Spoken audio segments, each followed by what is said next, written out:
pessoa se forma como teólogo, ela se forma como profissional teólogo? Também tem isso. Tem isso. Hoje tem a profissão de teólogo. Você tem o nível superior igual a psicólogo, igual a sociólogo. A aula do Luiz Pires, ele falando que tem pastor que aprendeu o ofício, Sim. mas não é competitivo. Você tem um teólogo profissional, o cara é formado em teologia, ele é teólogo, acabou. E reconhece a profissão, é igual a outra, é psicólogo, sociólogo, filósofo. O Espírito Santo está guiando ou não, revelando ou Não, Mas eu queria saber também na teologia cristã, no ministério, mas tem cursos de teologia que não são focados para Deus. sim, é de maneira geral, acadêmico.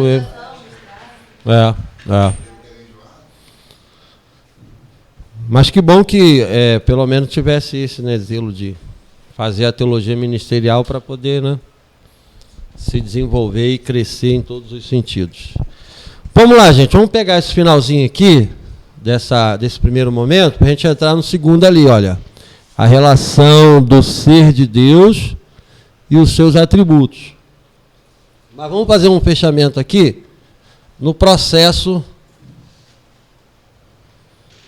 do conhecimento de Deus, que na última parte daquele primeiro momento.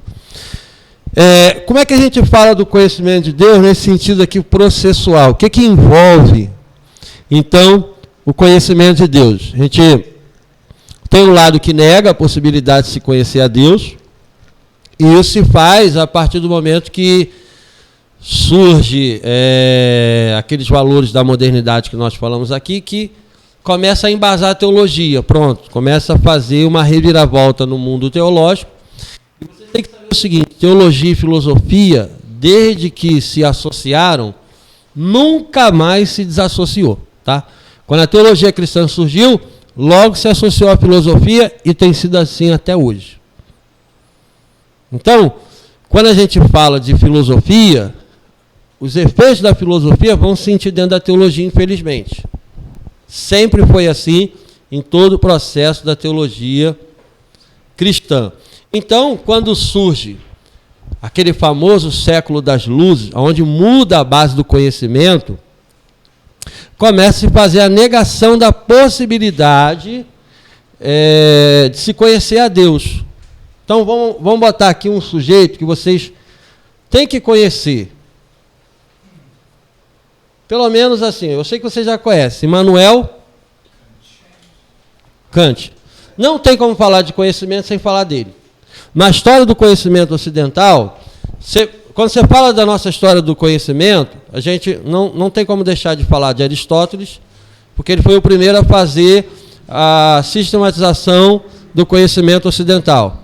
Depois dele tem um salto na Idade Média, Tomás de Aquino, o teólogo, filósofo da igreja medieval. Não tem como você falar de conhecimento sem falar dele. Aí chega a modernidade, quem é o outro ponto? Kant. Porque a história do conhecimento mudou aqui. O que ele fez na história do conhecimento mudou a teologia também. Então, o que ele fez então na história do conhecimento que mudou a teologia? Na época dele, estava uma grande discussão do racionalismo de um lado e o empirismo do outro. O sujeito falava, o conhecimento se dá pela razão. A outro sujeito dizia assim, o conhecimento se dá pela experiência. E o outro dizia assim, olha, conhecimento, a gente não tem base segura para ele. Um tal de David Hume, um filósofo escocês. Ele falou assim, ele era ligado no empirismo, na experiência, mas dizia o seguinte, olha, a gente diz aí que existe um relacionamento de causa e efeito. Para todo efeito é uma causa.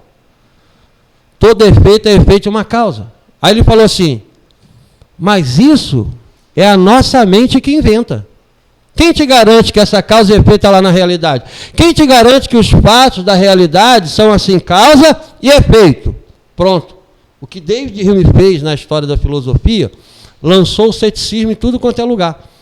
Então, se o pensamento dele prevalece, acaba a ciência e acaba também até a religião. Então, na discussão de racionalismo e empirismo, ficou aquela briga, né? Conhecimento funciona como? Só pela razão ou só pela experiência? Aí chega ele, para fazer a chamada síntese do conhecimento. Ele trabalhou uma base do conhecimento que de lá para cá começa nele. O conhecimento ocidental foi refundado nele, aqui. E o que ele fez que acabou prejudicando lá a questão do conhecimento de Deus? Que acabou gerando a negação da possibilidade de se conhecer a Deus. Vou dar só uma basezinha aqui, para vocês, pelo menos, se não tiver, vai ter uma noção das discussões que envolvem esse tema que nós estamos abordando aqui. A possibilidade de se conhecer a Deus. Então ele fez o seguinte, olha, existem dois mundos. Qual é o primeiro mundo? Coisa em si. É o mundo da coisa em si, é o mundo da coisa como ela é. Como é esse ar-condicionado? Está ali, a coisa em si. O que ele é em si mesmo, sem estar relacionado a mim? O que ele é? Lá nesse mundo da coisa em si, que ele chamava de númeno, o mundo misterioso, que a mente humana não tem acesso, não tem como penetrar lá. Eu não sei o que é esse ar-condicionado lá nele mesmo. Mas eu posso saber o que é esse ar-condicionado? Pode, porque ele dizia o seguinte: o mundo dos fenômenos. O que é o mundo dos fenômenos? É o mundo das coisas como elas se apresentam para nós. Eu não tenho como conhecer esse ar-condicionado nele mesmo. Mas como ele se apresenta para mim, eu posso. A minha mente entra onde? Só aqui. Nesse mundo da aparência. Como as coisas acontecem aqui para mim. Olhando daqui para lá, o que eu digo desse ar-condicionado? É o que ele é. Mas é o que ele é para mim. Não o que ele é para ele mesmo. Lá nele mesmo eu não tenho acesso, eu não penetro, eu não entro. Vai ficar lá o ar-condicionado gelando para meu Deus, não sei o que é. Mas como ele aparece para mim, eu dou nome, eu classifico, eu interpreto. Então, o mundo da coisa em si, a mente humana não tem acesso. Vai pegando isso daí. Mas o mundo dos fenômenos, sim, esse tem. Como o ar-condicionado aparece para mim, eu posso conhecê-lo. Agora pense comigo. Temos dois mundos. Você acha que Deus está em qual mundo aqui? É? Pô, então você conseguiu derrotar Kant com uma frase só. Você é o super Kant. Você é o cantão.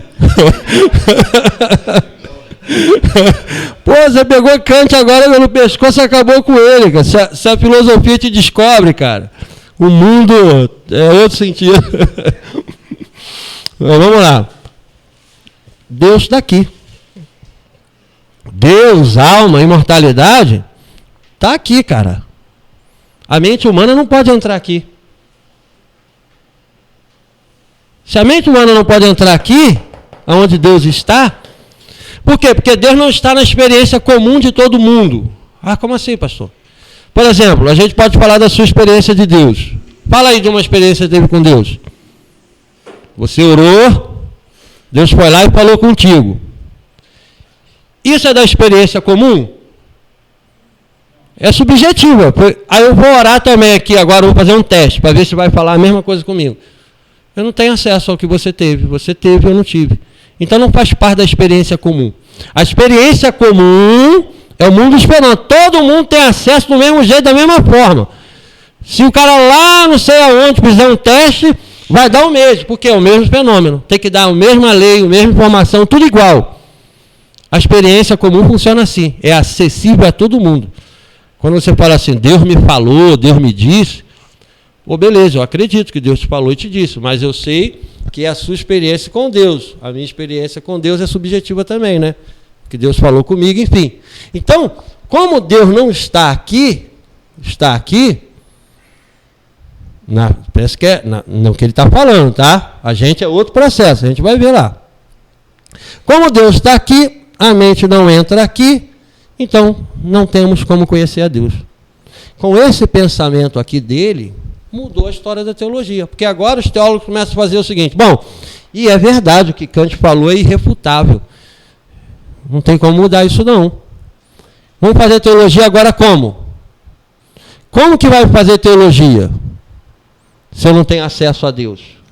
Aí que eu falei na história da consciência humana. A experiência da consciência humana é de todos. O homem começa a falar de si mesmo sobre Deus, mas é o que ele fala.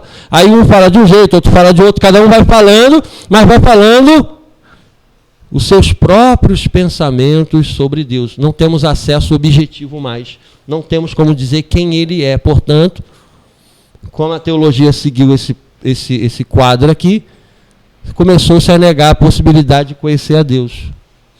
Não temos mais como conhecer a Deus de maneira objetiva, de maneira direta, de maneira clara. Pronto.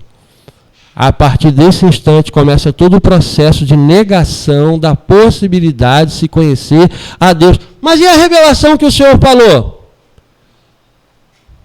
Que é a revelação que Deus fez si mesmo. Não, Deus não atua aqui embaixo. Deus está preso aqui. Então, o que diz que é revelação foi a opinião de Paulo, foi a opinião de João, a opinião de Mateus, a opinião deles. É o que eles falaram a partir de si mesmo. Mas não temos mais acesso aqui. Isso acabou matando a teologia, porque a teologia se baseia num processo totalmente diferente disso daqui. A teologia tradicional. A teologia que hoje a gente confessa. A teologia que a gente reconhece, baseada onde? No conhecimento que Deus transmitiu de si mesmo. Que é o quê? As Escrituras. Vamos lá. Esse processo levou à negação da possibilidade de se conhecer a Deus. Mas a gente está no outro processo. A gente não está aqui, a gente está... Para você ver com quem que vocês estão lidando hoje. E nesse mundo da internet, nesse mundo de hoje que a informação está aberta a todos, você vai encontrar teólogos, pessoas brilhantes, com mente brilhante, você vai falar assim, caramba, ele está com a verdade mesmo. Mas aí você não sabe o fundamento que está por detrás daquele pensamento. E por isso que muitos conseguem arrastar multidões para esses tipos de teologia, porque o sujeito não pegou a fundamentação da coisa, não sabe nem o que está acontecendo. Ele está vendo aquele discurso bonito e achando que é uma maravilha, mas não sabe que por detrás de tal discurso existem pensamentos que atentam contra a nossa própria fé cristã.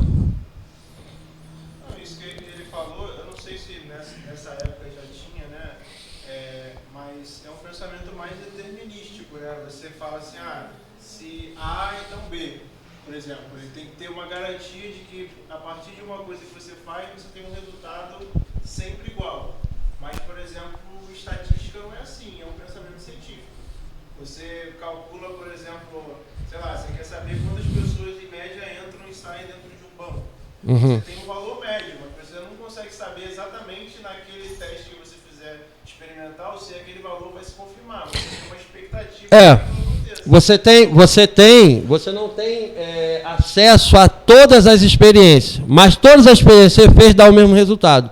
Por isso que a gente tem a ciência. Ou pelo menos uma população controlada. Enfim, uma base média. Você sempre chega nesse resultado. A questão dele não é nem nesse processo aí. Porque, por exemplo, tem gente que ora e Deus não fala nada.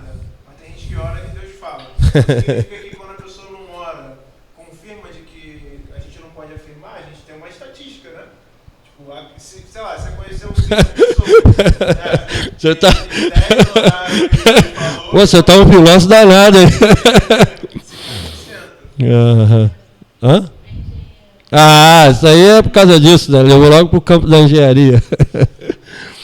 Ok, mas no nosso processo de conhecimento, que a gente afirma e permanece afirmando, se baseia na seguinte questão. Primeiro, sujeito revelador. Quem é o sujeito revelador que permanece para nós? Deus. Deus, ele nos revelou o seu conhecimento na criação de maneira restrita e na escritura de maneira abrangente. E o homem? É o receptor da revelação. Isso daqui é o contrário do que temos lá naquela teoria do conhecimento de Kant. Porque lá, o que acontece? Ele fez uma inversão na história do conhecimento. Porque até então, como é que era o conhecimento? O objeto se revela ao homem, e o homem, nesse processo aí, nesse relacionamento de conhecimento, é passivo. É o objeto que se revela ao homem, e o entendimento do homem se adequa ao objeto. Acabou, temos o conhecimento. Ele falou, não. É o sujeito aqui que determina o que é o objeto lá. Ele mudou a história do pensamento, mudou a história do conhecimento. Então, nessa mudança que ele fez, ele acabou derrubando a questão da possibilidade de se conhecer a Deus. Mas aqui permanece o mesmo processo de sempre. Deus continua sendo o sujeito da revelação. É Deus que é o sujeito ativo, que se dá a conhecer ao homem. Não é o homem que vai lá e captura Deus. O homem é o receptor. No caso aqui, o elemento passivo. Ele que recebe a revelação do sujeito revelador, que é Deus. Certo? Continua o processo na revelação de Deus, no conhecimento que ele deu para nós nas Escrituras. Agora, qual é o instrumento de apropriação dessa revelação? Aqui,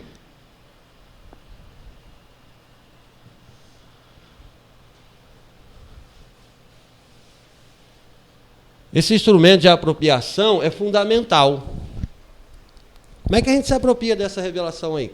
Ele se dá a conhecer. Ele se dá a conhecer ao homem. Mas qual é o instrumento que a gente se apropria dessa revelação? Vocês usam todo dia, toda hora estão falando dele. De apropriação dessa revelação. Deus se revela, o homem é o receptor dessa revelação, mas tem um instrumento que... A Bíblia é a revelação. O Espírito Santo é que nos dá o manejo do instrumento de apropriação. Gente, vocês falam disso toda hora, dia a dia, e até ficou vulgarizado esse artigo chamado fé.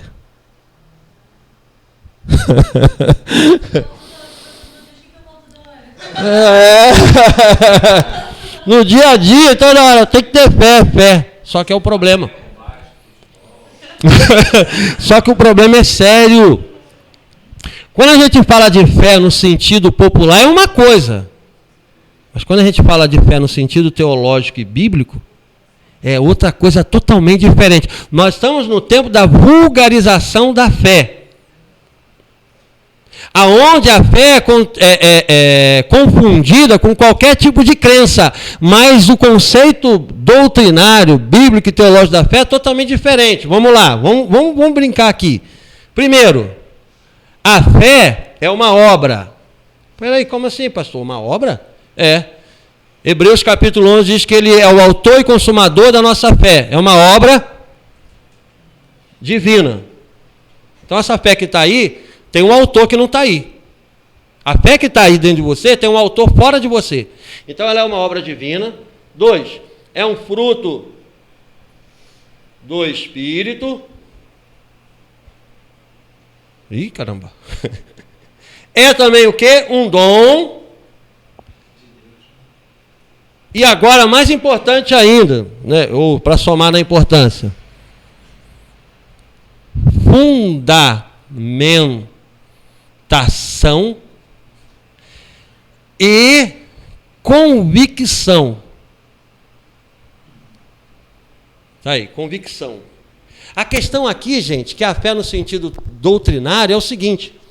Lembra que lá em Hebreus 11 diz que a fé é o fundamento das coisas, são coisas delimitadas, são coisas estabelecidas, são coisas já concretizadas. E eu fui chamado apenas para exercer fundamentação nessas coisas que ele já fundamentou. É um conjunto de coisas nas quais eu devo estar fundamentado e convicto. Então, a fé, do sentido bíblico, é uma fundamentação e uma convicção em coisas estabelecidas por Deus. Não é aquela fé no sentido oscilante, no sentido subjetivo. A fé bíblica, ela tem esse padrão. É uma obra divina, porque o autor é ele. É um fruto, é um dom, e é uma fundamentação em coisas já pré-estabelecidas por ele. Você não muda nada. Sua fé não muda nada no sentido do conjunto das coisas que ele já estabeleceu.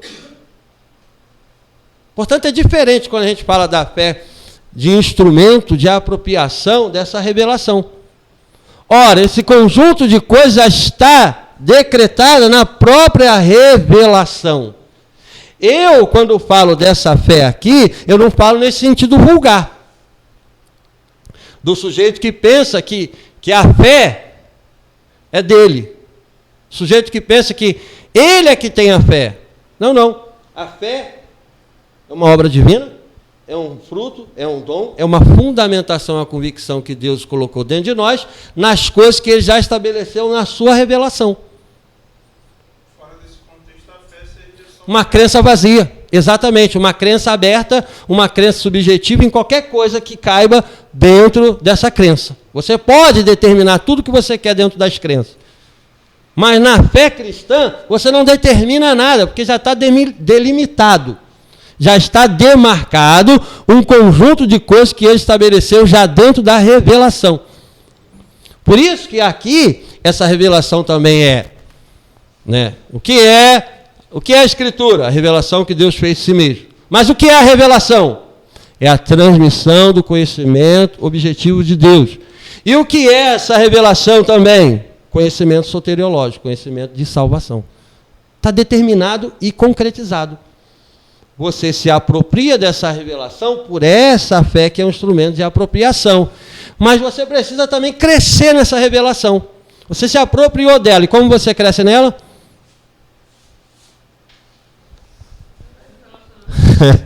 Sim, claro. Aí vem a ferramenta de crescimento nela. Existe uma ferramenta que Deus te concedeu também, que é a razão assistida pelo Espírito Santo. Essa razão assistida pelo Espírito Santo, com o instrumento de apropriação aplicada na revelação, te faz o quê?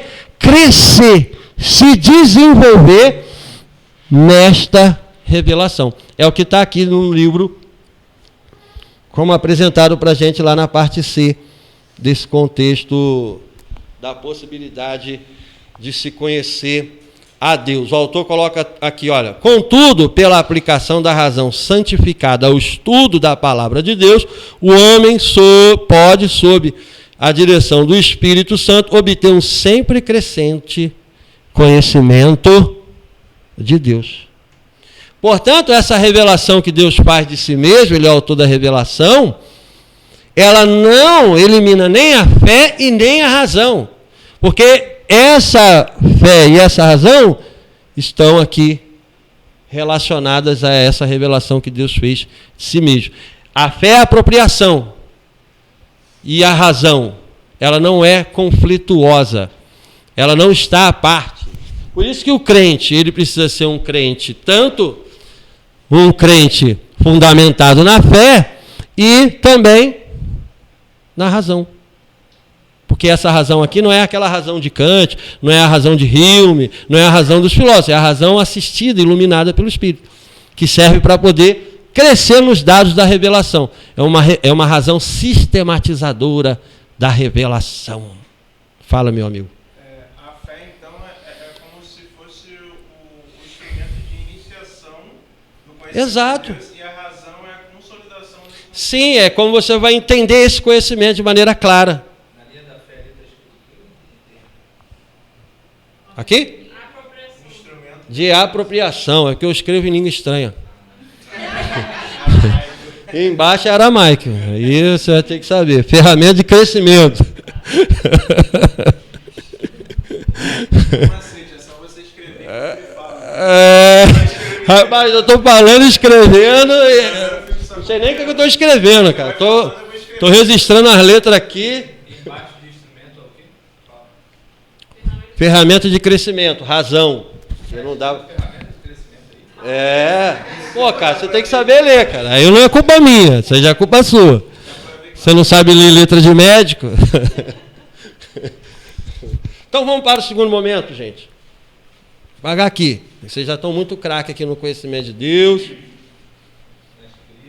Na escrita. Já sabe até as bases filosóficas de Kant. Estão arrebentando. Sair na aula, o pessoal vai falar assim, isso daí não pode ser básico, não. Esse cara está maluco. Esse cara é mais doido do que eu pensava. Vamos, então, para esse segundo momento que vai tratar da relação do ser de Deus e dos seus atributos. Será que o ser de Deus e os atributos, como é que isso se relacionam? Será que Deus é um composto de atributos? Será que eu posso dizer assim, ó, vamos lá, amor, bota mais o quê? Justiça. Essa justiça foi fraca, irmão, você fala com mais força. Essa justiça está meio...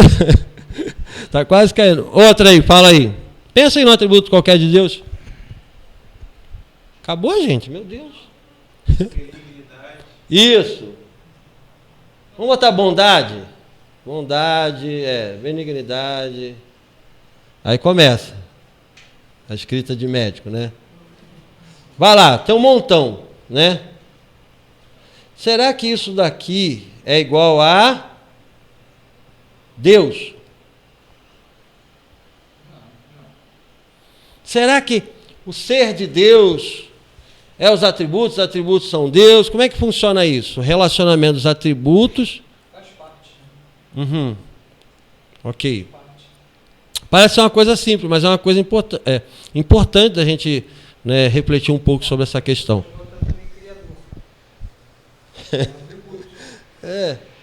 Sim, Criador. Ok. Beleza. Vamos trabalhar o ser de Deus aqui em relação aos seus atributos. Como é que se relaciona o ser de Deus? Quando a gente fala do ser de Deus, a gente está falando da essência de Deus. A gente está falando da natureza de Deus. Então pense em ser de Deus nesse sentido. Qual é a natureza de Deus? Qual é o ser de Deus? Vamos pensar nessas coisas? Ele é incompreensível. A gente está... A pergunta é se os atributos de Deus são... se Deus é uma síntese dos seus atributos. Isso, meu engenheiro. Vai lá, arrebenta a boca do balão. Sou bom de filosofia.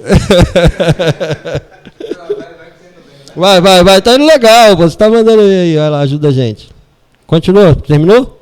Não, se o inverso, né? Se a existência de Deus é que gera esses atributos, né? Uhum. Como parte dele.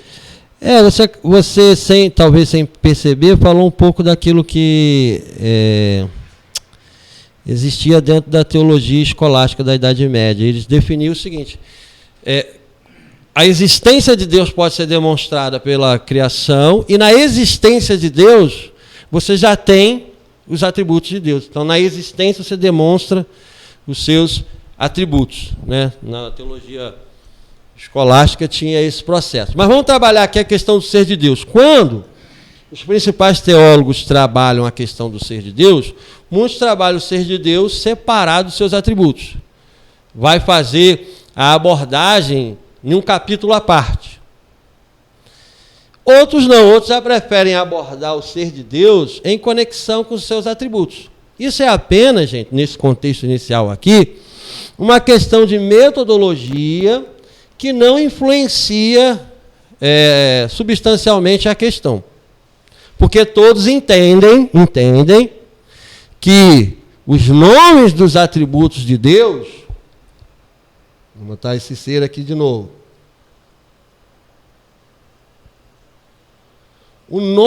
Esses nomes que a gente falou aqui dos atributos de Deus, são realidades que estão realmente aqui dentro do ser de Deus. Então, por um lado, todos eles, teólogos que o autor apresenta aqui no livro, eles reconhecem isso. Olha, mesmo que a gente trate separadamente ou em conexão, esses atributos não são meros nomes vazios. Esses atributos correspondem a realidades que estão aqui dentro do ser de Deus, ainda que a gente não possa penetrar aqui. Mas a gente sabe que está aqui, porque ele se revela onde? Nos seus atributos. Então, esses atributos não são nomes vazios, que foi inventado pela linguagem humana. Realmente fazem parte da realidade de Deus. Mas, por outro lado, mesmo que esses atributos correspondam a realidades que estão aqui dentro, o ser de Deus não pode ser visto como um ser composto. O ser de Deus, a natureza de Deus, não é uma natureza composta. Um ser composto é aquele óleo, aquele azeite que você compra lá no mercado de R$10, 90% de óleo soja, né? E 10% de azeite virgem. Isso aí é um composto, óleo composto. Mas o ser de Deus não é um composto de atributos. O ser de Deus não pode ser visto assim. Eu ajunto aqui os atributos, pronto, achei o ser de Deus, que é um composto desses atributos. Ok? Agora, se esse ser que a gente viu aqui, que tem o seu lado impenetrável, vou deixar, não posso apagar o ser de Deus aqui não, gente. Que é um ser impenetrável em si mesmo, resguarda esse aspecto. Qual é a melhor linguagem que a gente utiliza para tratar do ser de Deus? Não, isso são atributos. Qual é a melhor linguagem que a gente vai usar? Melhor linguagem humana que a gente vai usar para se referir ao ser de Deus. Uma linguagem... Soberano também é atributo. Estou falando de linguagem. Qual é a linguagem que a gente vai usar para tratar desse ser aqui? Vou chegar lá. Vamos lá. É só um exemplo aqui para vocês entenderem a linguagem que está ali dentro. Vou te dar. No caso aqui de Anselmo da Cantuária, que a gente falou aqui do ser perfeito, ele conta a existência como atributo. Mas o próprio Kant falou assim, esse argumento não é muito bom, porque a existência não é atributo, é condição. Né? Tem essa questão. Juízo...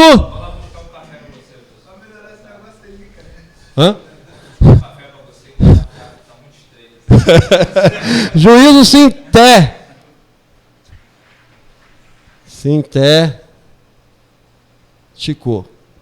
E juízo, vocês vão saber isso aqui mole. Juízo analítico. Isso aqui arrebenta a boca. Vamos lá, qual é a melhor linguagem? Será que é a linguagem que trabalha aqui no juízo sintético? O que é um juízo sintético? Olha aqui, juízo sintético, O triângulo é verde. Olha só, o triângulo é verde.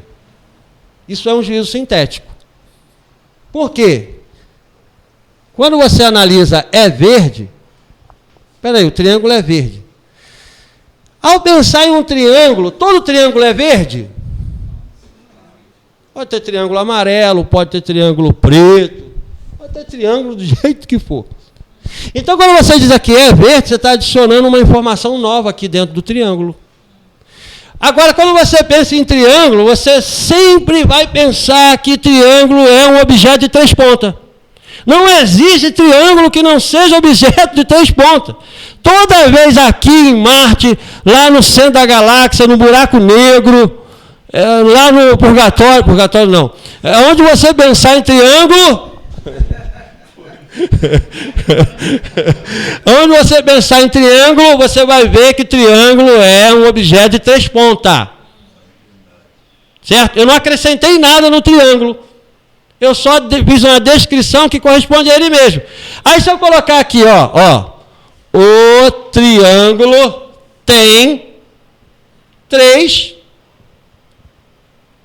pontas, ou 3 lados, sei lá como é que fala. O que eu fiz aqui? Acrescentei alguma coisa? Não, eu pensei no triângulo e fiz uma descrição que está dentro do triângulo. Você vai pensar em triângulo, sem você pensar, você vai ter um triângulo. Isso aqui se chama juízo analítico. Você não acrescentou nada no triângulo. A primeira... Exato! A primeira, você acrescentou, você sintetizou uma informação nova ao triângulo que ele não tem em si mesmo. Mas a segunda não. Você analisou o triângulo e viu que todo o triângulo tem 3 pontas e fez uma descrição que já está dentro do triângulo. Vamos pensar assim. O solteiro é bonito. Mas não tem solteiro bonito, tem um monte de solteiro feio, alto, baixo, enfim. Mas se você falar assim, o solteiro é uma pessoa não casada, você acrescentou alguma coisa? Porque toda vez que você pensa em solteiro, você pensa em uma pessoa não casada. Está dando para entender a diferença? O que é um juízo sintético? Você acrescenta alguma coisa lá no triângulo. Uma informação que não está dentro do conceito de triângulo. Certo isso, gente? Vou trazer. Vamos chegar lá, que está de... Vamos lá, vamos chegar lá. Um dia a gente chega. Aqui você simplesmente fez uma descrição. Quando a gente trata do ser de Deus, a melhor linguagem que mais se aproxima para tratar do ser de Deus é essa daqui. Porque a gente não pode acrescentar nada ao ser de Deus. A gente pensa o ser de Deus numa linguagem que corresponda ao que já está lá nele. Então, quando a gente fala do ser de Deus, a gente tem que falar numa linguagem que descreve o ser de Deus a partir do conceito dele, e não a partir do que eu acrescento a ele. Aqui eu acrescentei. Aqui eu não acrescentei. Aqui eu analisei o conceito e fiz a descrição que está dentro do próprio conceito de triângulo. Em Deus também. Se eu usar essa linguagem aqui, eu estou acrescentando, e a gente não pode acrescentar nada. Tipo, não sei se tem alguma coisa a ver. Quando Moisés fala para Deus, que nome que eu vou falar lá para os egípcios? Eu sou, tipo. Eu sou e não acrescenta mais nada. Assim, ali a gente usa a escritura para ver os atributos de Deus. E isso contribui, essa experiência de Moisés, contribui para a gente analisar o nome de Deus. Ele não quis se definir, como ele falou aqui, quando você se define com um nome, você se limita àquele nome. Então, quando Deus fala para Moisés, eu sou o que sou, ele não está se definindo por um nome. Entendeu? A gente vai chegar lá, quando tratar dos nomes de Deus, a gente vai tratar desses aspectos. Vamos botar aqui, tipo assim, se você... mas aí é Deus que está falando com Moisés, entendeu? Moisés não está atribuindo nada a Deus. Ele só está perguntando quem é você. Qual é o nome? Se Moisés falasse assim, Deus, tu és isso, um exemplo. Aí ele estaria dizendo que é Deus. Mas aqui não, está perguntando qual é o seu nome. É outro conceito, é outro contexto. Então a melhor linguagem seria essa, que a gente analisa o ser de Deus sem acrescentar nada. A análise que a gente vai fazer é depreendendo daqui, extraindo daqui as próprias características dele. E essa linguagem está dentro da onde? Como que a gente pode fazer isso? Quando a gente vai avaliar os seus, o quê? Atributos, ok? Atributos seria os adjetivos, as perfeições de Deus, as características de Deus, os aspectos de Deus, né, que a gente falou aqui. Amor, santidade e tudo mais. Bom, a gente caminha aqui e apresenta a seguinte questão no ser de Deus. Quando a gente trabalha o ser de Deus dentro da história da própria igreja, e é importante, gente, quando a gente fala das coisas referentes à teologia, a gente sempre tem que caminhar na história do povo de Deus. Porque como é que a gente vai entender como que a igreja, como que o Espírito Santo se relacionou com o seu povo através dos séculos, se a gente não conhece a história desse relacionamento? Justamente isso, porque você vê que Deus ele vem se revelando ao seu povo de forma gradual. Até que chega um ponto que vem Jesus. Que ele meio que sintetiza tudo dizendo, está aqui Deus revelado para vocês, só que os judeus é uma coisa assim, completamente fora, um ponto fora da curva, né? Ele não reconhece Jesus Não como... tem nada a ver com que, então, analisando assim a escritura dessa forma, você vê que Deus ele não está interessado em dizer quem é ele.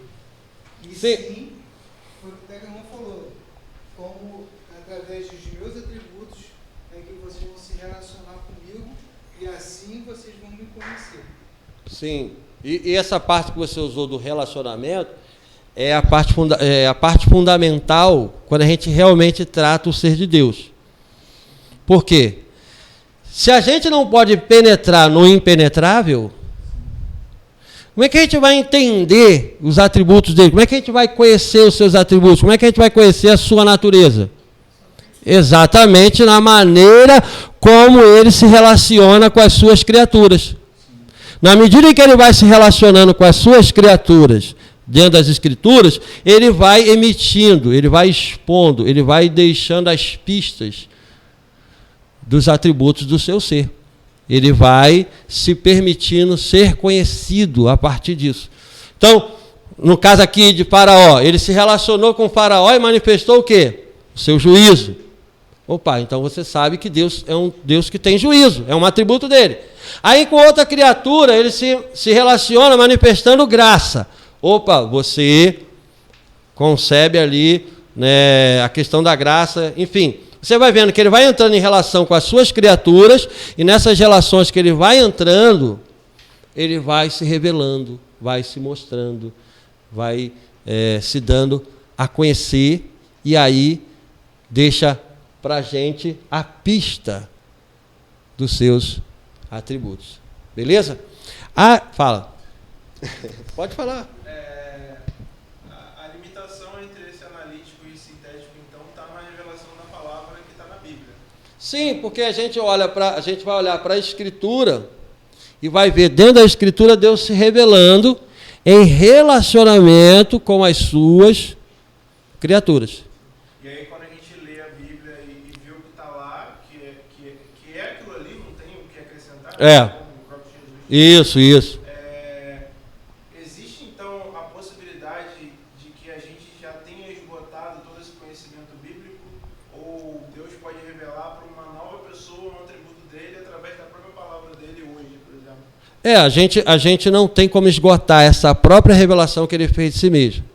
Por exemplo, no seu ser, ele tem um lado impenetrável que não dá nem para penetrar em hipótese alguma. Mas quando ele se revela na Escritura, que a gente entende como a revelação máxima de Deus, nem na Escritura a gente consegue esgotar isso. Você vai analisar a Escritura e essa Escritura tem um conhecimento inesgotável. Você vai sempre caminhando e sempre vai haver iluminação do entendimento humano acerca de Deus. Agora, é até difícil responder se a gente vai captar mais um atributo ali ou aqui. Já está ali. Aí a gente pode perceber ou não perceber. Pode acontecer nesse sentido. Tá? Essa questão de perceber que eu acho que é interessante. Que aí você... E é o seguinte, quando a gente fala da Escritura, a gente fala assim, Deus não revela ali, Deus ilumina, que é a linguagem mais conceitual, porque ela já é a própria revelação. Então você acessa ela, se apropria dela por meio da fé, e por meio da razão você tem uma ferramenta que vai te ajudar a crescer ali nos dados da revelação. Então aquilo ali já é a revelação, onde você vai ser iluminado para ir compreendendo. Tem muitas coisas nas Escrituras que a gente ainda nem sonha aí. Né? Não consegue. Fala que você nunca leu o mesmo texto da mesma forma. Né? Porque, exato, tem ali o Espírito que te ilumina e você percebe uma iluminação, um conteúdo ali que até então você não tinha percebido. Mas sempre lembrando que isso tem que sempre casar. Não pode ser, porque tem gente que lê a Escritura e fala assim, Deus me revelou aqui. Na verdade ele quer dizer, Deus me iluminou aqui. Aí você pega aquela tal iluminação que ele disse que Deus deu e confere com 2000 anos de história da interpretação da Escritura. Cara, não está batendo. Está difícil aderir isso como se fosse uma iluminação que Deus te deu, porque não corresponde àquilo que Deus veio mostrando através de tanto tempo. Então tem essa situação, a Escritura foi dada para a igreja, não para o indivíduo da igreja. Então toda a sua interpretação, toda a sua leitura, ela nunca pode ser feita sozinha. Toda vez que eu afirmo, Deus me iluminou aqui.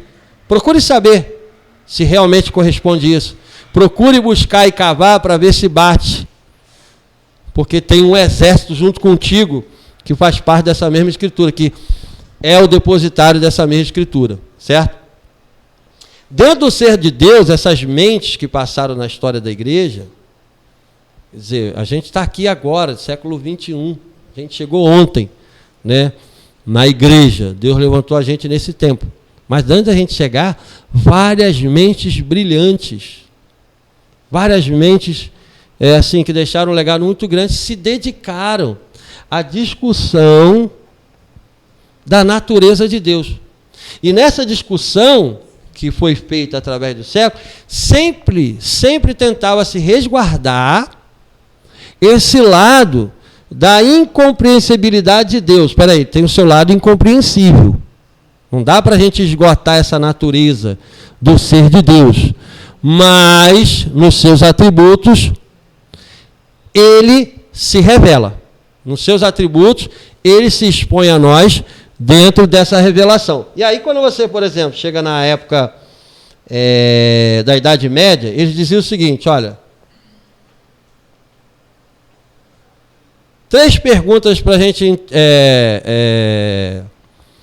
entender a natureza de Deus. Uma de respeito à existência.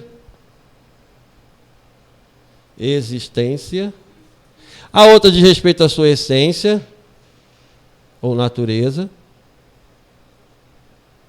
E a outra diz respeito aos seus atributos.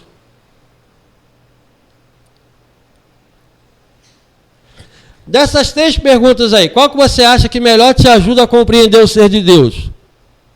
Bom, na existência, é como a gente, né, lá na teologia da Idade Média, surgiu a teologia natural por causa disso.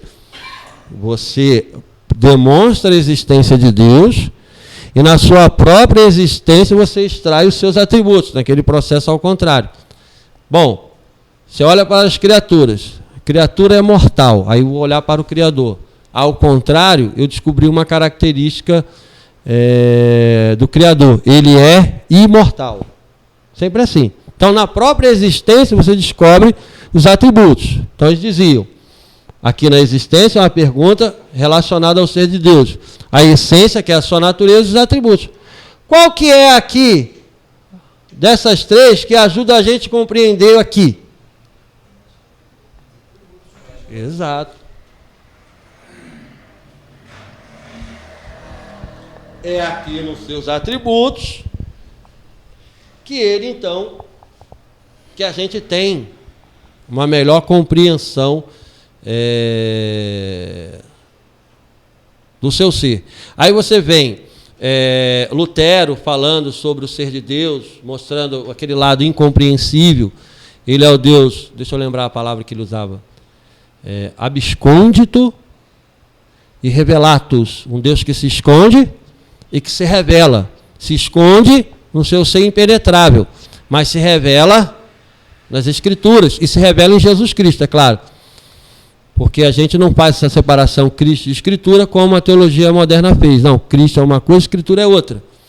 A gente entende que Cristo é a revelação máxima de Deus. Mas aonde a gente encontra Cristo de maneira objetiva? Onde você descobre quem é Cristo de maneira objetiva? Nas Escrituras, né? A gente não tem a objetividade que os apóstolos tiveram. Eles se relacionaram pessoalmente com Cristo, ouviram, apalparam e viram. Então eles podiam falar de Cristo assim, nesse sentido objetivo. Nós não. Se a gente partir disso, não. Como aqui não é, né, questão de querer criticar, no sentido de querer desmerecer, nada disso não, mas só a questão do pastor Caio Fábio, né? Reverendo Caio Fábio. Ele usa a ideia de que Cristo é a chave hermenêutica de todas as coisas. Então ele fala assim, bom, eu olho Paulo, eu olho Cristo. Eu fico com Cristo. Eu olho Pedro, qualquer um, eu olho para a Escritura, mas eu fico com Cristo. Porque Cristo é a chave hermenêutica, né, de todas as coisas. Mas aí é difícil, por quê? De qual Cristo você está falando? De qual Cristo você está falando?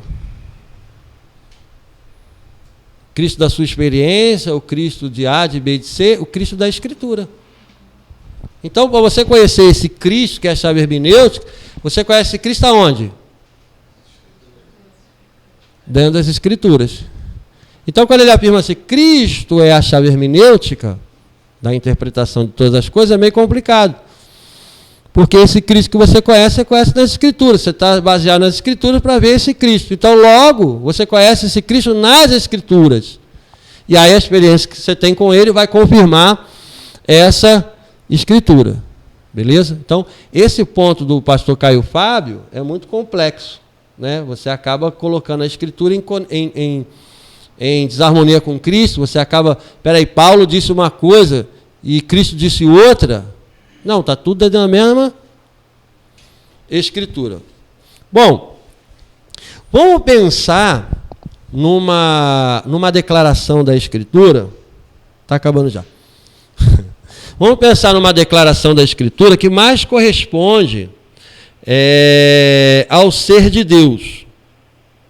Vamos pensar lá em João capítulo 4, versículo 24. Quando, lembra dessa passagem, capítulo 4 de João? Quem lembra dessa passagem aí? Da história que está no capítulo 4 ali de João. Jesus conversando com a mulher samaritana. Certo?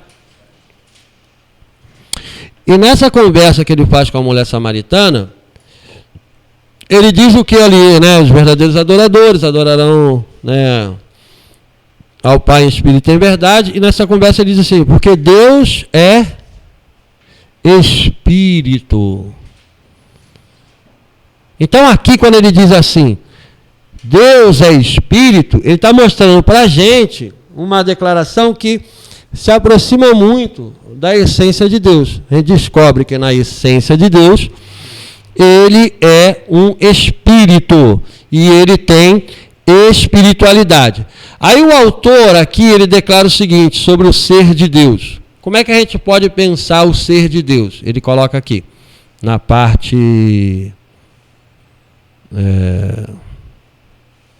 A, quando ele trata do ser de Deus. Ele diz assim, o ser de Deus é caracterizado por profundidade, plenitude, variedade e uma glória que excede toda a nossa compreensão. E a Bíblia apresenta isto com um lado glorioso e harmonioso, sem nenhuma contradição inerente.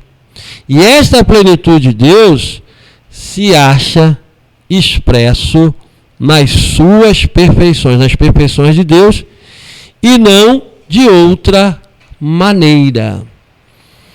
O que são as perfeições de Deus que mostram para a gente a sua plenitude? As suas perfeições são os seus atributos.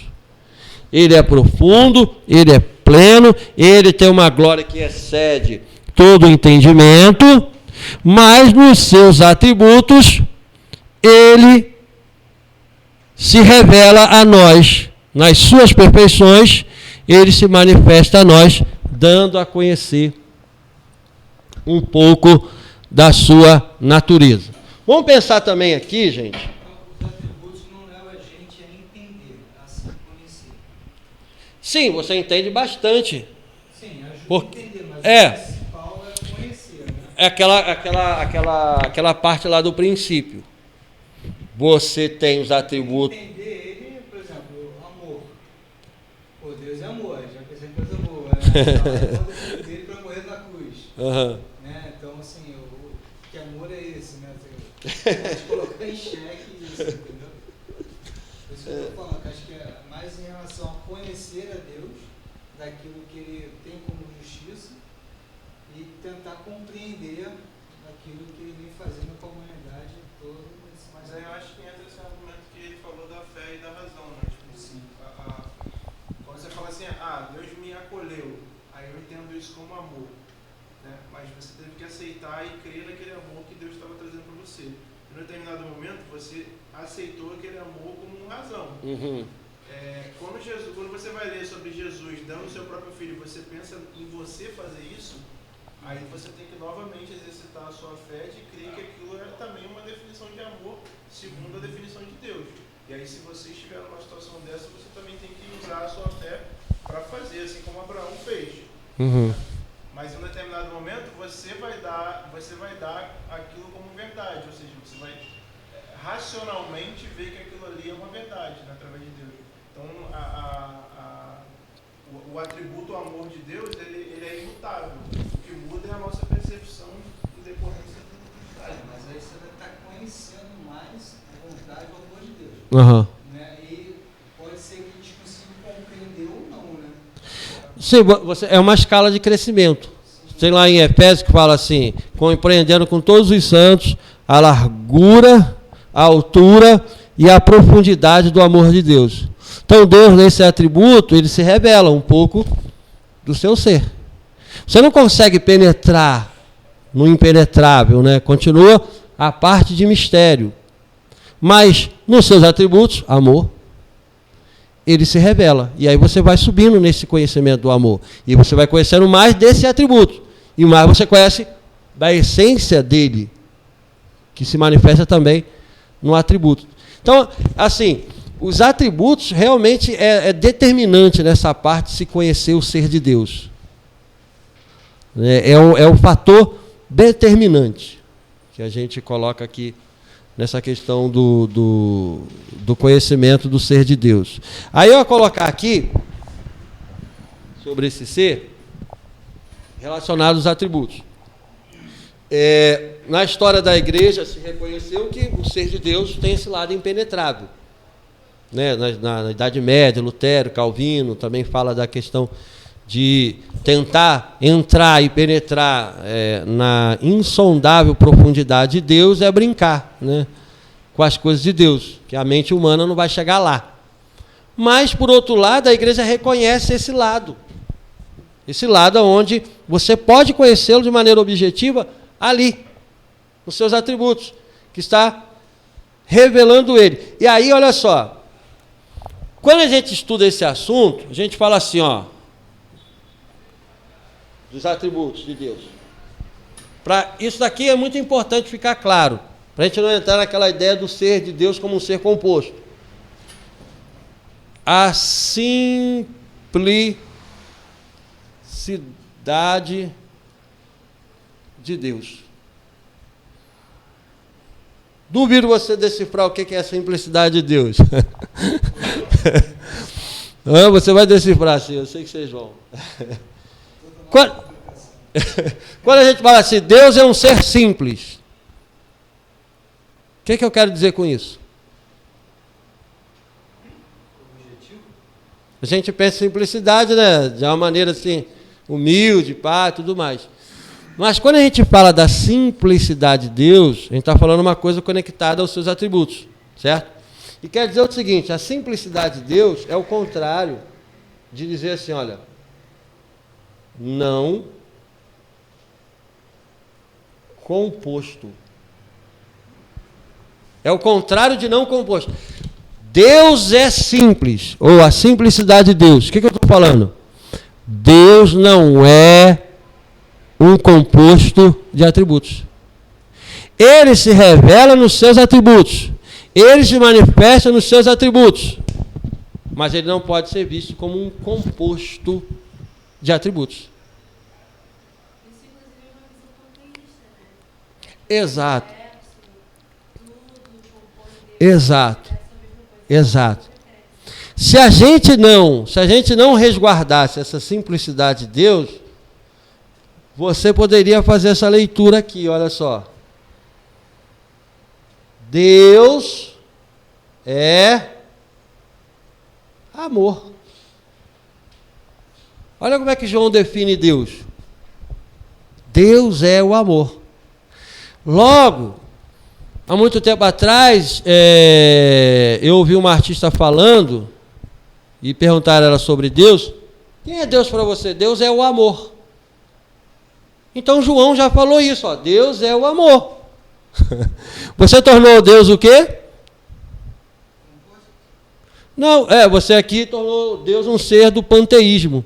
Porque você disse que esse sentimento é o amor. É assim que ela definiu Deus. E não é assim que João está falando, que Deus é amor. Você vai lá na carta de João, na primeira carta, ele está falando lá, né, o apóstolo do amor, e pá, chega lá e ele fala que Deus é amor. Ora, se Deus é um sentimento, então Deus não pode ser uma pessoa, não pode ser um ser transcendente, ele é um sentimento, Deus é amor. Então ela estava certa quando ela disse, Deus é amor. Entende a coisa? Se a gente não resguardar essa simplicidade de mostrar que Deus não é um ser composto. Apesar dele ter esses atributos que estão dentro do seu ser, ele não é um ser composto. Mas por que eu posso dizer que ele é amor sem cair no panteísmo?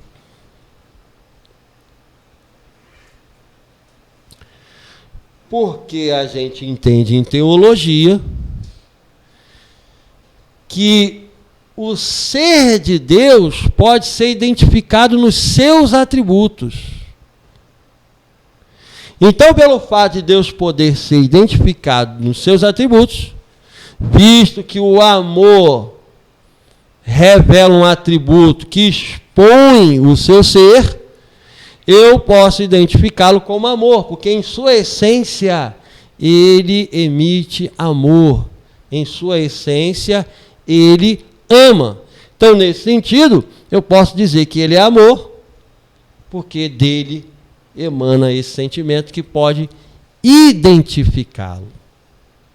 Certo? Uma forma da gente compreender Deus através dos atributos. Exatamente. Assim, quem sou eu na minha visão? Aí você apagaria o amor e ficaria só Deus. Você não teria como... Exatamente. Beleza, tá show. Essa é a caminhada aí. Vamos lá. Ele coloca aqui, ó, na parte C de Deus, o ser de Deus é revelado em seus atributos. Da simplicidade de Deus, segue-se que Deus e seus atributos são um. Não devemos considerar os atributos como outras tantas partes que entram na composição de Deus, pois ao contrário dos homens, Deus não é uma composição de várias partes. Então a gente tem que resguardar essa simplicidade. Todas as vezes que você pensar em simplicidade de Deus, o que você vai pensar? Quando alguém falar assim, teologicamente, Deus é um ser simples. O que isso quer dizer? Gente. Exato. É isso. Deus é um ser não composto. Se revela nos seus atributos, né, que são muitos, mas mesmo assim ele não é um composto de várias partes, que são os seus atributos. Certo? Isso tem que ficar claro para a gente... É porque, assim, esses assuntos aqui, gente, são assuntos... A gente reconhece que são assuntos muito abstratos mesmo. São abstratos. Aí a gente pensa naquele pragmatismo. Para que eu vou querer entender isso? Pelo amor de Deus. Agora eu vou ser prático agora. Eu repreendo essa pergunta no seu coração. Amém?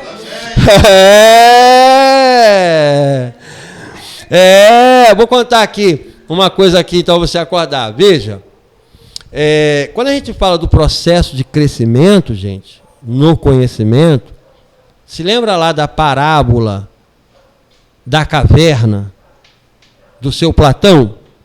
Vocês já ouviram falar da parábola, que chama de mito da caverna? Já ouviram falar desse mito da caverna? Ele conta a historinha lá mais ou menos assim, que tinha um monte de gente lá aprisionado na caverna, todo mundo virado para a parede. E lá fora o sol batendo, a luz entrando, e o pessoal está acorrentado ali vendo as sombras passando ali. Então todo mundo está vendo apenas as sombras da realidade. A realidade está lá fora, certo? Aí está vendo as sombras, está todo mundo vendo só sombra. Aí um desses cidadãos se liberta daquelas correntes. Está virado para a parede, se liberta.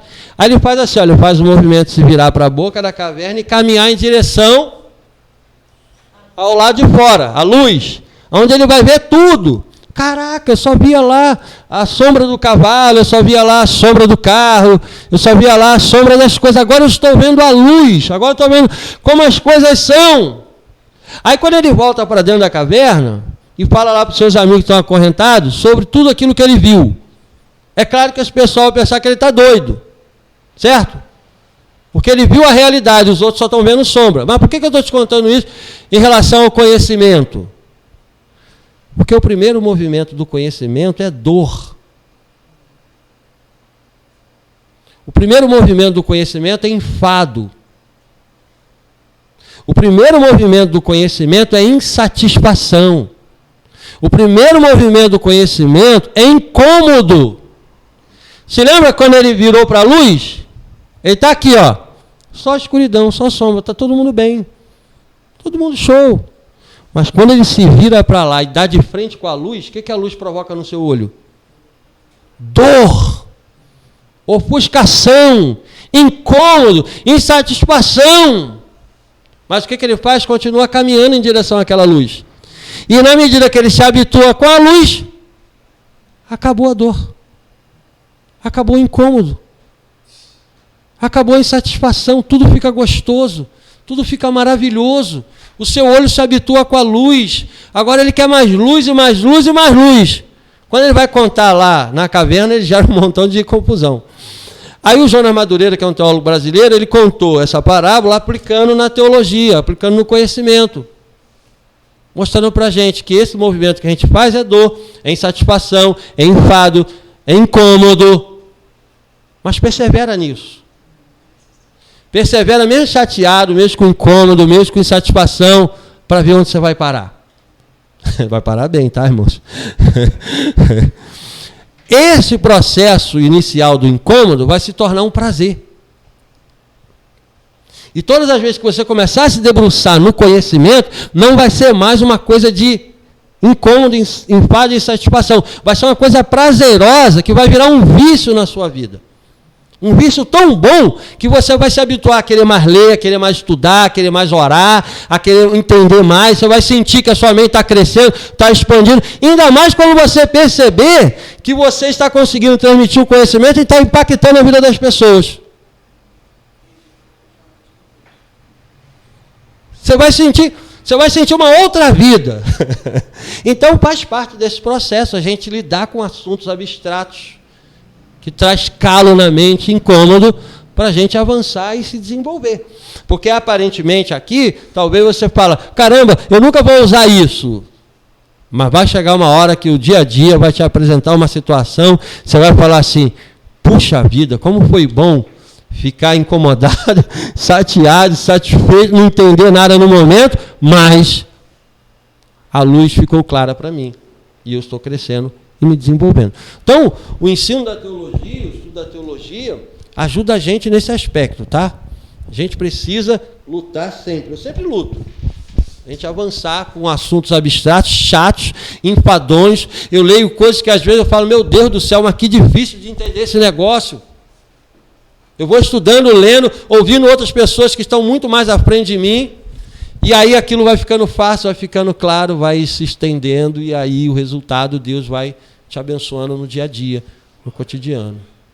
Viu? Deu até glória a Deus, viu como é que é? Já virou um culto, viu? Eu até compartilhei um vídeo no meu grupo família, falando do percentual de jovens que se desviam quando entram na faculdade. Uhum. Justamente por essas razões, porque você não tem uma abordagem, pelo menos, tanto começando da sua primeira disciplina, Uhum. da inspiração, toda essa construção do pensamento, né, das bases. Para a gente aqui, de repente, né, crê que Jesus é o Filho de Deus e vamos embora, né? Uhum. Lá eles encontram muita. Mas toda essa construção do pensamento, de você sair da Bíblia e você vê a construção E, na verdade, a gente está construindo o pensamento da Escritura de maneira mais abrangente. Não mais daquela forma devocional apenas, porque faz parte, mas...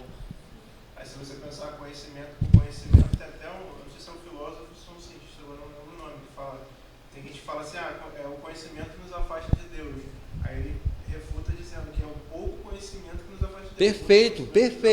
Perfeito, exatamente. O que a gente está lidando aqui é coisas que a cultura abrangente, de maneira clara, de maneira ampla, discute, debate. E os cristãos estão ficando para onde? Estão ficando para trás nesse sentido. Justamente porque abraçou aquela ideia de ter repulsa ao conhecimento. Porque é predisposta, dentro de um ambiente cristão atual, a repudiar o conhecimento. Então ela nunca vai se desenvolver a tal ponto de poder interagir de forma tão impactante como foi Paulo, no seu contexto, né? Paulo tinha uma mente brilhante, por quê? Porque já tinha uma caminhada e Deus usou aquilo para trazer esclarecimento. Tem uma pergunta. Ok. Não é porque eu estava pensando, você estava falando aqui, eu estava pensando uma coisa, e aí talvez isso seja até sirva como argumento quando eu precisar debater sobre esse assunto com alguém, Uhum. se eu entendi direito. Quando você falou que os atributos de Deus não significa que ele é composto, ou seja, ao mesmo tempo que ele se revela através dos atributos, ele também é uma coisa só. Sim, é uma unidade. Isso também não acontece com a própria, aí levando para o lado científico, a própria luz. Por exemplo, se você acende a luz de uma sala, a luz ela é emitida em vários objetos, certo? A luz que incide ali é a mesma em todos os lugares, né? Salvo a intensidade. Mas a forma como ela interage com o objeto não gera uma cor diferente? Ou seja, a luz ela se revela através daquele objeto, digamos assim, pela cor que ela reflete. Mas ela não deixa de ser, na sua essência, a própria luz que está ali. Se Deus é luz, então está valendo essa luz científica aí. Não, a luz. A gente só vê esse aspecto visível da luz, mas a luz tem raio gama, violeta, micro-ondas, rádio, são várias faixas que é uma luz só. A gente é que vê, né, quando passa pelos prismas, né, se decompõe, é uma só, mas quando ela emite em várias ondas. Uma onda é gama, outra onda é raio, violeta, uma só. Se a luz quisesse se revelar de uma forma, ela ia passar por um prisma determinado. Dependendo do prisma, a cor muda, exatamente. E do tamanho da onda também, né? Ela vai emitindo. Aqui na onda inicial, ela é raio gama, aquela fortuna, que a gente não vê, a gente só vê um aspecto dela, que é o aspecto visível, só. Eu lembrei disso porque eu vi esse de um cara falando, não sei se você viu, Léo, esse vídeo, acho que até compartilhei, o cara falando sobre a música e uma característica à parte da música, que ele começou a associar a própria existência de Deus. E aí eu vi umas 5 vezes aquele vídeo para tentar entender o que o cara estava falando. Nessa questão da luz, eu acho que eu meio que entendi, mas parece que Deus, às vezes, se revela através da criação dele, até para explicar um pouco de como Sim. E nesse relacionamento com a sua criação, ele vai emitindo, vai deixando transparecer os seus atributos, fazendo a gente conhecer aquilo que está dentro do seu ser. Show. Bota no grupo lá. A luz. O prisma. Eu não sei se você tem conhecimento de música, assim. Não. Mas talvez consiga entender, porque a forma Eu sei que é a harmonia. fala de palavra, também fala Melodia. de palavra, tem acho que 3, acho que é o signo, o significado, eu também não entendo nada disso. Sim. Signo, significado, significante. Deixa eu começar a compreender também, né? Ok. Mas aí talvez seja a ilustração da Trindade, não, né? A ilustração da Trindade, Exato. A gente chegar lá, a gente... Eu acho que é mais ou menos esse Aham. Vamos lá. O autor coloca aqui assim, olha, naturalmente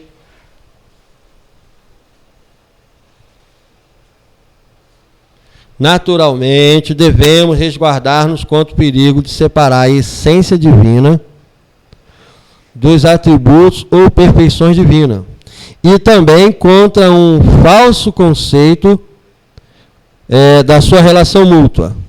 Os atributos são reais, determinativos do ser divino, ou, em outras palavras, qualidades inerentes ao ser de Deus. É por isso que a gente pode dizer que Deus é amor, porque é uma qualidade, é um atributo que está aqui dentro.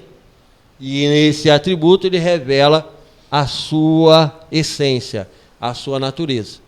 Então a gente se resguarda desse problema, de não cair dentro dessa ideia de um ser composto. É um ser simples, é uma unidade, depois a gente vai ver, uma unidade, 3 pessoas, né? Pai, Filho e Espírito Santo. Mas aqui, a princípio, a gente está abordando esse aspecto da simplicidade do ser de Deus, que não pode deixar a gente confundir Deus como um ser composto. E terminando, ele coloca aqui assim, último parágrafo concluindo. Opa, peraí, não vai mudar não. Toda a essência está em cada atributo, e cada atributo na sua essência. Vamos lá. O ser de Deus, a gente está falando de essência, né?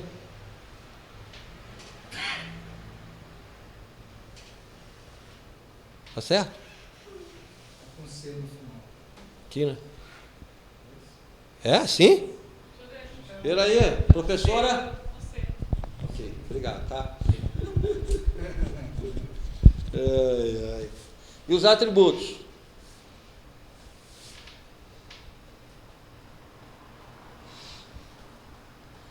Então, os atributos apontam para cá, para dentro da sua essência, e a sua essência aponta para cá, para os seus atributos. Então, Deus aqui, ó, toda a essência está em cada atributo, e cada atributo na essência.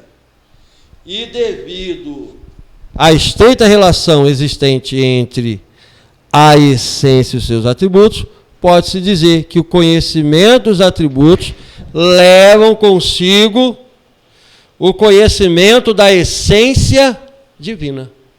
Então, ao conhecer aqui, você conhece parte dali.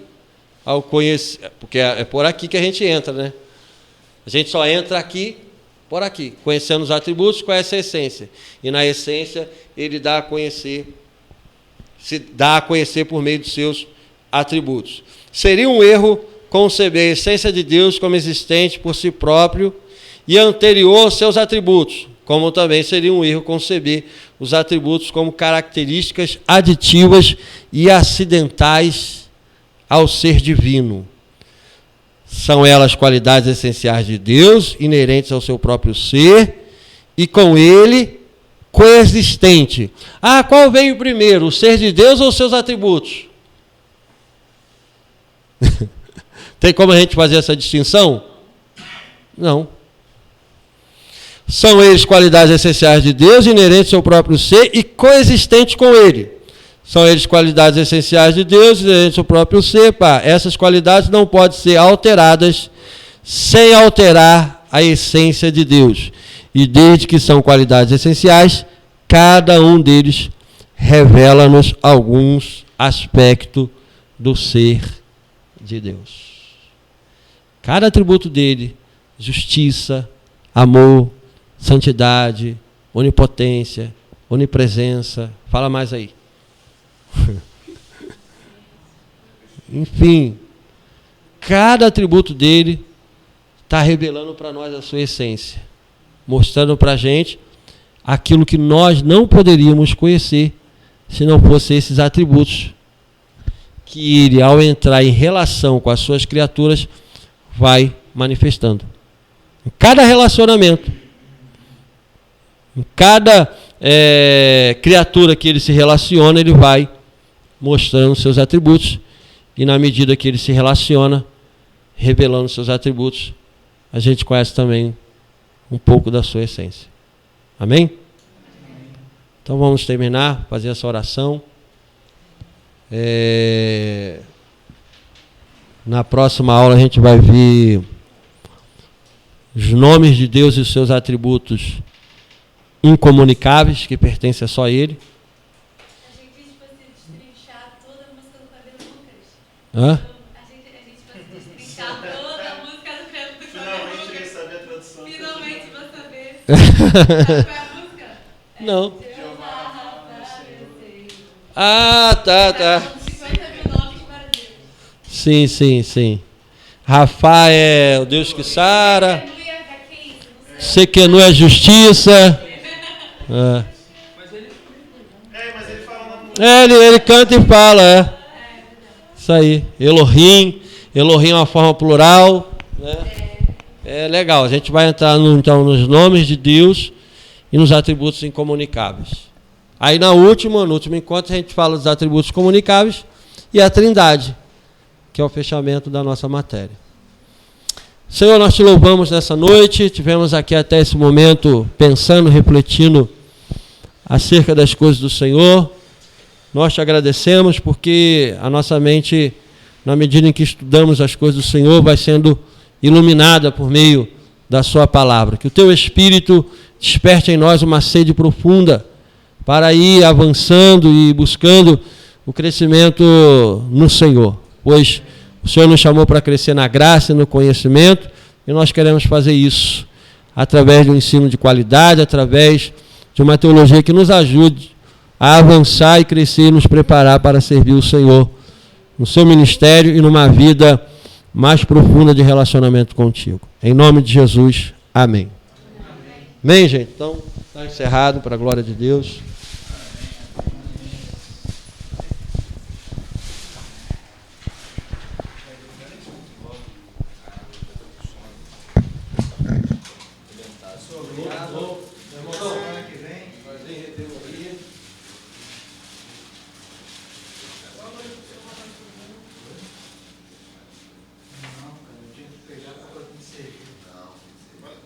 A batalha é grande, mas a gente vai chegar assim.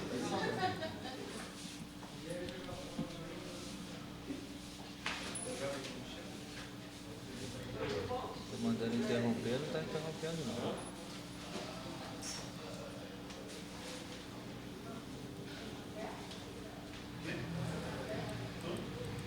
Caraca, eu acho que travou aqui. Interromper a gravação.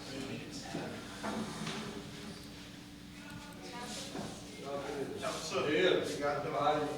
Obrigado aí, contribuição. Queria apertar minha mão. Foi. Tem vida, cara. Perdão. Esse raio de luz aí, ó. Tá legal isso aí, refletindo. Ela fica brincando comigo que quando Rebeca não vem fazer pergunta. Pode fazer mesmo, é bom que a gente conversa. De repente eu faço uma pergunta que ajuda a gente até a compreender melhor. Então a gente troca. Eu fico assim, pensando assim um tempão, será que eu pergunto? Pergunta, cara. Não, é legal, a gente está somando conhecimento. Né? Bom? Às vezes